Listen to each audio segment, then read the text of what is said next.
A jury has found the suspect accused of killing a Newaygo County man 39 years ago guilty. It's a moment the family of Richard Atwood says they have been waiting years for. 13 on your side's Keely Lovern is in the newsroom. And Keely, this trial has been going on for some time.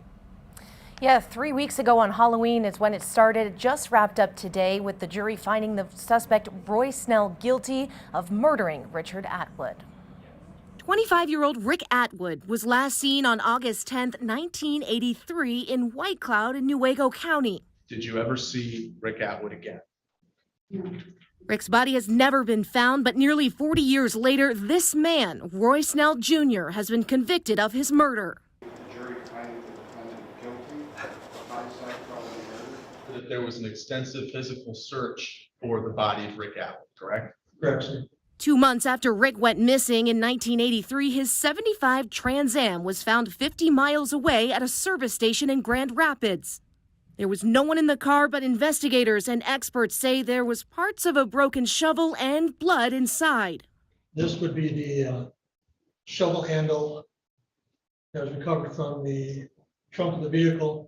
Snell was reportedly the last person to see Atwood alive and has always been the main suspect. In March of 2020, he was arrested in Minnesota where he was living and has been in the Newaygo County Jail for the last 3 years awaiting trial. And a major factor in his conviction, a former inmate with Snell in 1985 at the Kent County Jail. This man, Nolan Gant. He committed a murder. The guy disrespected him and he robbed him. Mr. Gant indicated that Roy Snell said he shot him in the vehicle while Richard Atwood was seated in the front seat.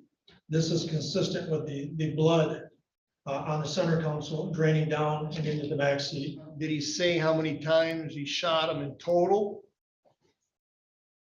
5 or 6 times. Yeah, he put him in the trunk of the car. He was dead. Did he say what he did after that?